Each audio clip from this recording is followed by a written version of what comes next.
Donc, ou bien exemple de mouvement, le mouvement circulaire. Donc, voilà un point matériel qui est fixé à un mouvement, c'est un cercle, ou bien qui est fixé sur un mouvement, c'est un cercle de rayon R, et bien sûr,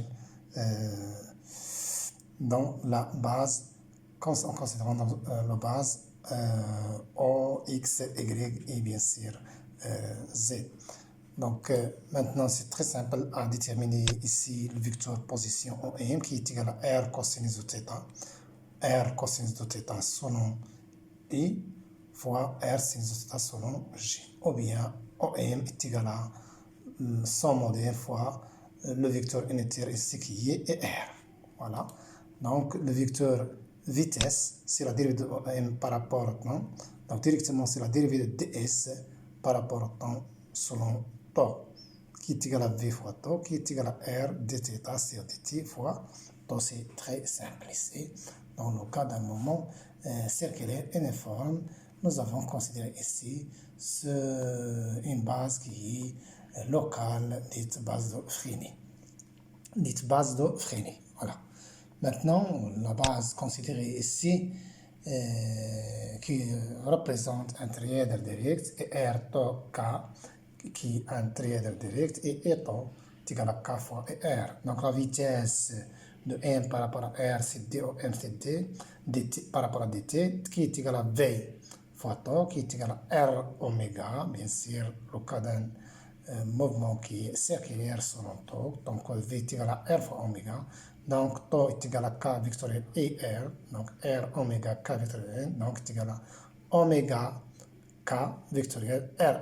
Donc ça, sachant que oméga est égal à oméga selon K et OM est égal à R.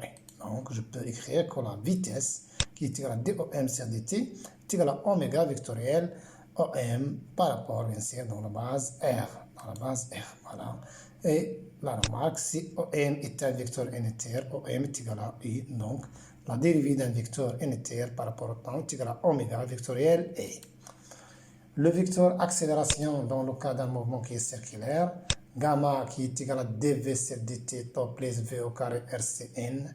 Donc je peux l'écrire sous cette forme, c'est rc fois d oméga dt tau plus rc oméga au carré n.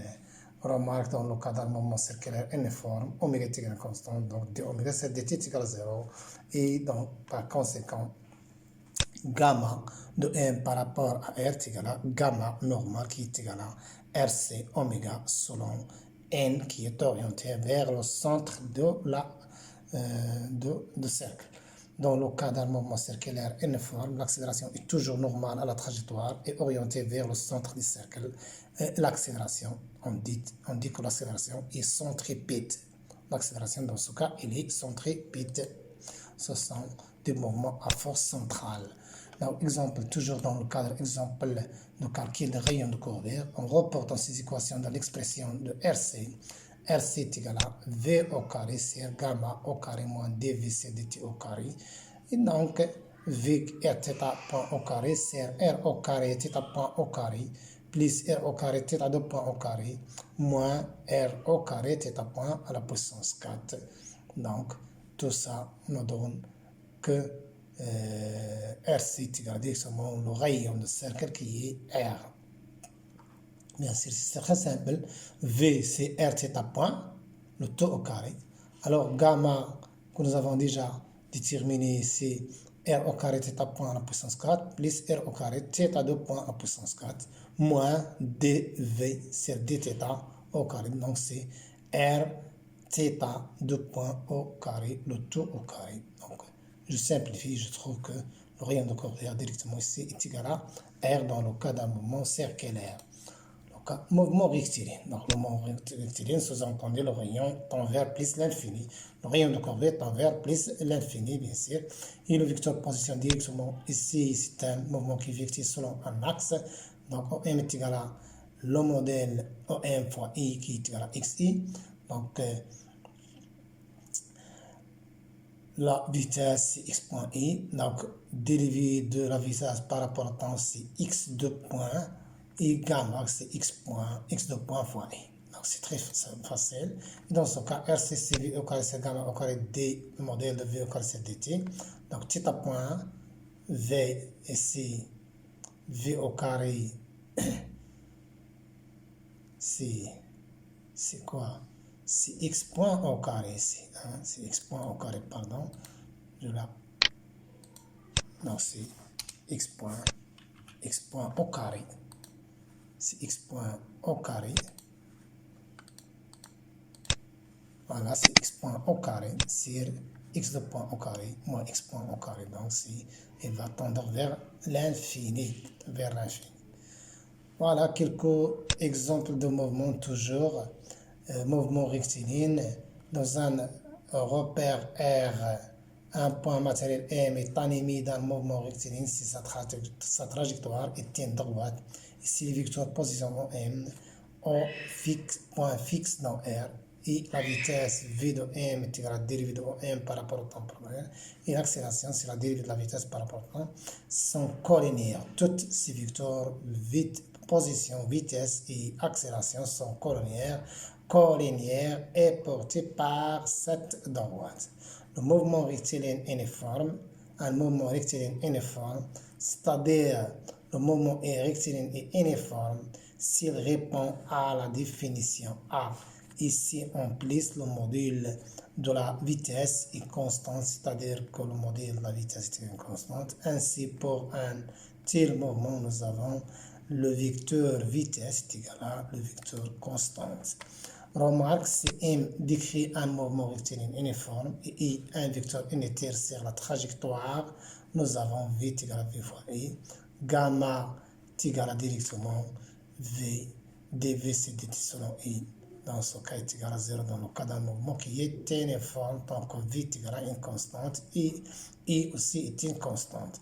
Pour un mouvement sur une trajectoire quelconque, pas nécessairement rectiligne et uniforme, si le modèle de la vitesse est constant, sa trajectoire modèle est égal à, c'est sa trajectoire, donc le modèle est égal à une constante.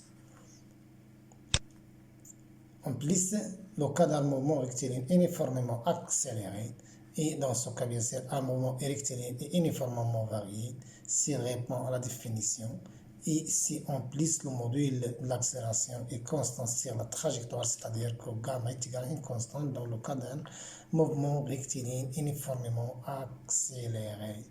Un mouvement uniformément varié est dit accéléré si bien sûr le produit scalaire de la vitesse fois l'accélération supérieure à 0.